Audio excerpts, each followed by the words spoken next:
Guys ఇక్కడ నేనైతే eggs అయితే తీసుకుంటున్నాను. ఏంటి అంటే నేను ఎగ్ పుడింగ్ అయితే చేయబోతున్నా. ఇప్పుడు 4 ఎగ్స్ తీసుకున్నా.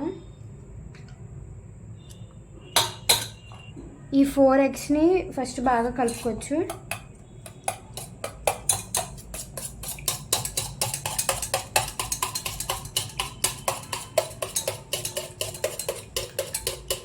ఇప్పుడు ఈ 4 ఎగ్స్ని అయితే మనం బాగా కలుపుకొని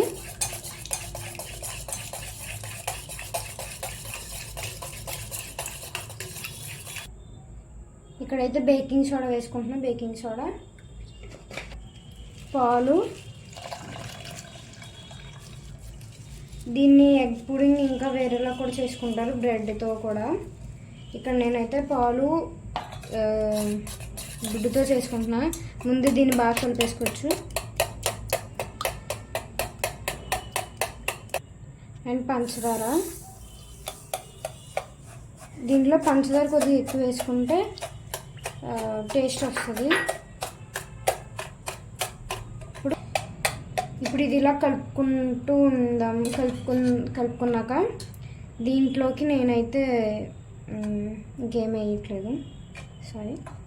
ఇప్పుడు దీంట్లోకి కావాల్సింది ఏంటంటే క్యారమెల్ కావాలి. దానికి కావాల్సిన ప్రాసెస్ చూద్దాం. ఇందులో ఉన్న పంచదార ఈ లోపల కరుగుతుంది కాబట్టి మనం ఈ లోపల ఆ ప్రాసెస్ చూద్దాము. నేను స్టవ్ మీద ప్యాన్ పెట్టుకున్నాను. దీంట్లోకి నేను 4 స్పూన్స్ పంచదార అయితే వేసుకున్నా. దీన్ని ఫస్ట్ కొద్దిగా బాగా కలుపుకున్నాను.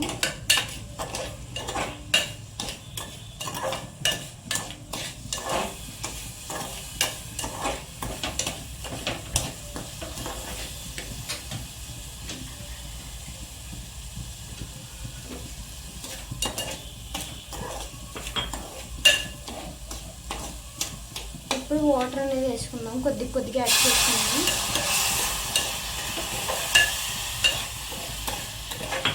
వాటర్ అనేది కొద్దిగా యాడ్ చేసుకుంటూ ఉంటే మనకి క్యారమెల్ అనేది అవుతుంది. దీన్ని మీడియం ఫ్లేమ్లో పెట్టుకొని బాగా కలుపుకుంటూ ఉండాలి. వాటర్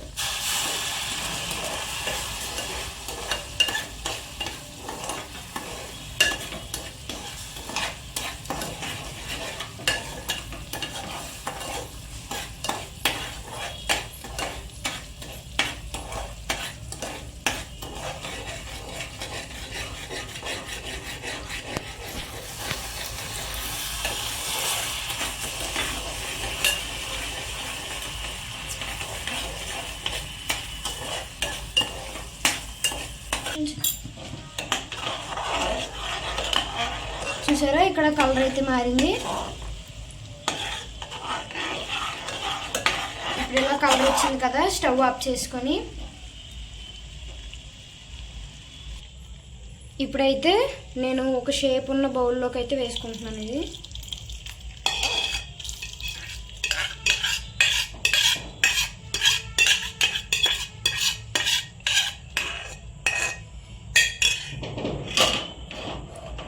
దీన్ని మనం ఇలా అయితే స్ప్రెడ్ చేసుకుందాం.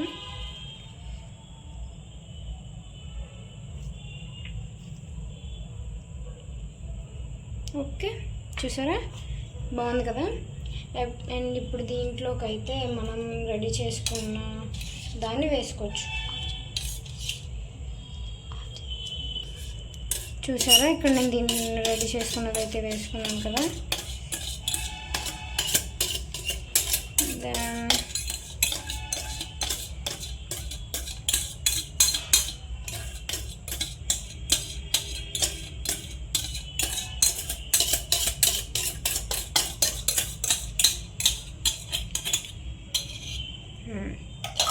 చూసారా, దీన్ని ఇప్పుడు మనం ఏం చేసుకుందామంటే స్టవ్ మీద పెట్టుకోవచ్చు. ఒకసారి నేను ఆ ప్రాసెస్ చూపిస్తాను, చూడండి.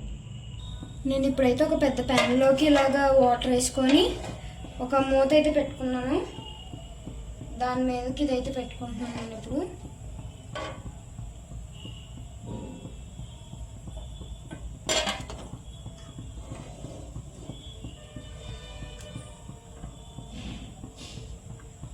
చూసారు కదా, ఇలా పెట్టుకొని దీని మీద అయితే మూత పెట్టేసుకోవచ్చు మనం.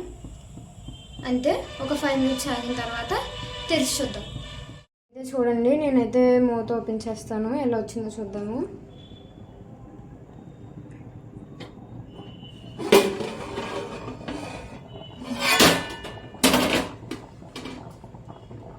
ఇదిగో వచ్చింది.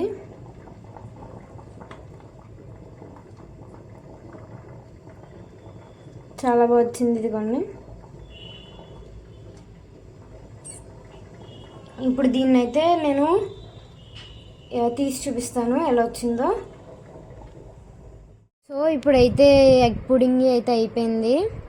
చూసారా ఎలా ఉందో. ఈ వాటర్ అంతా ఏంటంటే క్యారమిల్ అనమాట. ఇది మా వీడియో కనుక మీకు నచ్చినట్లయితే లైక్ చేయండి, షేర్ చేయండి, సబ్స్క్రైబ్ చేయండి. ఈ రెసిపీ మాత్రం ట్రై చేయకుండా మాత్రం ఉండకండి. Thanks for watching. బాయ్.